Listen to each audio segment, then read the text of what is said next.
हे पितरांनो तुम्हाला नमस्कार करतो. ओम श्री गणेश देवताय नमः. ओम श्री कुळ देवताय नमः. ओम श्री गुरुदेवताय नमः. ओम सर्व श्री इष्टलिंग देवताय नमो नमः. शिवशरणात मित्रांनो, मी कडाप्पा परत एकदा आपल्या समोर हजर आहे. माझ्या धर्मकर्म चॅनलमध्ये आपले सहर्ष स्वागत करीत आहे. मित्रांनो, पंचांगाचे आता आपल्या समोर सादर करीत आहे. मित्रांनो, आज शनिवार दिनांक 11 जुलै 2026, शालिवान शके 1948, संवत्सर पराभव, आयन दक्षिण, ऋतू वर्षा, मास निज ज्येष्ठ, पक्ष कृष्ण, तिथी मित्रांनो आजची द्वादशी तिथी आहे. उत्तर रात्री 2 वाजून 5 मिनिटानंतर त्रयोदशी तिथीला सुरुवात होईल. वार शनिवार आहे. नक्षत्र मित्रांनो कृतिका नक्षत्र आहे. सकाळी 11 वाजून 4 मिनिटानंतर रोहिणी नक्षत्राला सुरुवात होईल. योग मित्रांनो गंड योग आहे. मध्यरात्री 12 वाजून 6 मिनिटानंतर वृद्धी योगाला सुरुवात होईल. करण मित्रांनो कौलव करण आहे. दुपारी 3 वाजून 47 मिनिटानंतर तैतील करणाला सुरुवात होईल आणि उत्तर रात्री 2 वाजून 5 मिनिटानंतर गरज करण्याला सुरुवात होईल. मित्रांनो, प्रमुख ग्रहांची राशी ते पहाटे 5:30 वाजता अशी असणार आहे. मित्रांनो, सूर्य मिथुन राशीत असेल, चंद्र वृषभ राशीत, गुरु कर्क राशीत, तर शनिदेव मीन राशीत असणार आहे.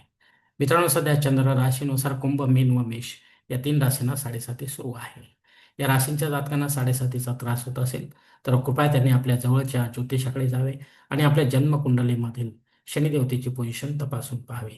ती जर अशुभ स्थितीत असेल तर आपल्याला शनिदेवतेची धार्मिक सेवा करावी लागणार आहे. अन्यथा या कारणासाठी अशी सेवा करण्याची गरज राहणार नाही. मुंबई भागातील सूर्योदय असते याप्रमाणे: सूर्योदय सकाळी 6 वाजून 9 मिनिटांनी असेल, तर सूर्यास्त सायंकाळी 7 वाजून 19 मिनिटांनी असणार आहे. मित्रांनो, गोचर ग्रहांची सद्यस्थिती जाणून घेऊया. अस्तंगत ग्रहांमध्ये सध्या बुध ग्रह हा 4 जुलैपासून अस्तंगत झालेला आहे. तर असा बुध ग्रह देखील गोचरीने आपल्याला काय फळ देणार आहे हे देखील आपल्याला जाणून घ्यायचे असेल तर ज्योतिषी आपल्याला समजावून सांगतील. मित्रांनो मित्रांनो या पंचांगाच्या आधारे आता आपण आजच्या पूजेसाठी लागणारा संकल्प सोडणार आहोत. तेव्हा आपण आपल्या उजव्या हाताच्या तळहातावर एक पडी पाणी, थोडे अक्षत, एक फुल व फुलाची पाकळी घ्या आणि हा छोटासा संकल्प म्हणायला सुरुवात करा.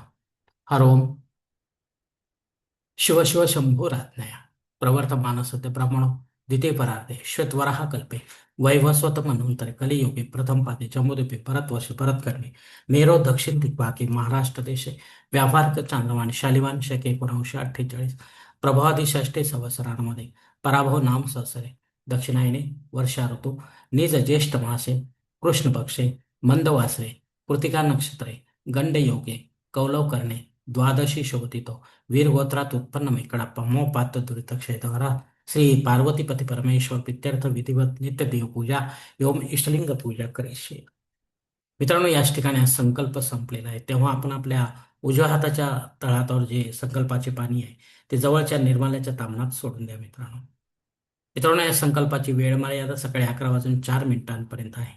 या वेळेनंतरही आपल्याला संकल्प सोडायचा असेल कुठल्याही धार्मिक विधीच्या संपन्नतेसाठी तर कृपा करून आपण वरील बदललेल्या पंचांगाचा आधार घ्यायचा, नवीन संकल्प तयार करायचा आणि त्या संकल्पात आपण करत असलेल्या धार्मिक विधीचा उल्लेख अवश्य करायचा आहे. तेव्हाच आपली धार्मिक सेवा संबंधित देवतांपर्यंत पोहोचेल आणि त्यांचे आशीर्वाद आपल्यापर्यंत पोहोचतील. आपले जीवन अधिक सुखमय बनेल. मित्रांनो या निज ज्येष्ठ मासातील मुहूर्त आपल्याला हवे असतील तर कृपया आपण या व्हिडिओ लिंकद्वारे ते जाणून घेऊ शकता. मित्रांनो, यासाठीचा हा माझा स्वतंत्र व्हिडिओ आहे. मित्रांनो, पंचांगातील इतर काही महत्वाची जी माहिती आहे ती आता आपण पाहूया. पंचांग शुद्धी नाही मित्र, दिन विशेषमध्ये भागवत एकादशी आहे. सकाळी 11 वाजून 4 मिनिटानंतर अमृत योगाला सुरुवात होईल. हा अमृत योग चांगला योग आहे मित्रांनो, शुभ योग आहे. याची प्रचिती आपण घ्यावी मित्रांनो, विशेष किंवा महत्वाची कामे करून. भागवती एकादशीचा जो माझा किंवा योगिनी एकादशीचा जो एकत्र व्हिडिओ आहे तो आपण पाहू शकता. पूजाविधीसाठी, नियमांसाठी द्वादशी श्राद्ध कर्म आहे. द्वादशी तिथीवर आपल्याशी संबंधित किंवा आपल्यावर अवलंबून असलेल्या नात्यांमध्ये कोणी सोडून आपल्याला परलोकात निघून गेले असतील तर त्यांच्या नावाने आपल्याला पिंडदान युक्त किंवा पिंडदान रहित असे श्राद्ध कर्म करणं गरजेचे आहे. घरी करा किंवा तीर्थक्षेत्री करा, पण विधिवत करा, पंडिताच्या माध्यमातून करा आणि अपराह्न काळातच करा. तेव्हाच आपली पितरसेवा आपल्या पितरांपर्यंत पोहोचेल आणि त्यांचे आशीर्वाद आपल्यापर्यंत पोहोचतील. आपले जीवन अधिक सुखमय बनेल. मित्रांनो, अग्नी पृथ्वीवर हजर आहे त्यामुळे आपल्याला नव्याने काही लहान मोठे यत्न या कर्मकांड सुरू करायचे असतील तर आपण अवश्य सुरू करू शकता. पण पुढे जाऊन ते बंद पडतील तर मग मात्र आपल्याला दोष लागू शकतो. राहू काळ मित्रांनो सकाळी 9 ते 10:30 वाजेपर्यंत आहे. या दीड तासाच्या काळात राहू अत्यंत प्रभावी असल्यामुळे तो आपल्या कामांमध्ये अडथळे निर्माण करणार मित्रांनो. तेव्हा शक्यतो आपण या वेळेमध्ये महत्त्वाची किंवा विशेष कामे न करता रेग्युलर जी कामे ती करावीत, जेणेकरून आपल्याला अपयश येण्याची शक्यता राहणारच नाही. धन्यवाद मित्रांनो. आजचा हा पंचांगासंबंधीचा व्हिडिओ मी याच ठिकाणी संपवत आहे. आपण जर माझ्या मताशी सहमत असेल तर कृपया माझे धर्मकर्म चॅनल सबस्क्राईब करा, लाईक करा, आपले कुटुंब, मित्रपरिवार असं शेअर करा. तसेच कॉमेंट्स बॉक्समध्ये आपले मत अवश्य नोंदवा आणि माझा पुढील व्हिडिओ आपल्यापर्यंत पोहोचण्यासाठी बेल बटन अवश्य दाबा. धन्यवाद मित्रांनो. पुढील भेटीपर्यंत आपण खुश राहा, आनंदी राहा, प्रसन्न राहा. हरिओम. शिवशंभू महादेव.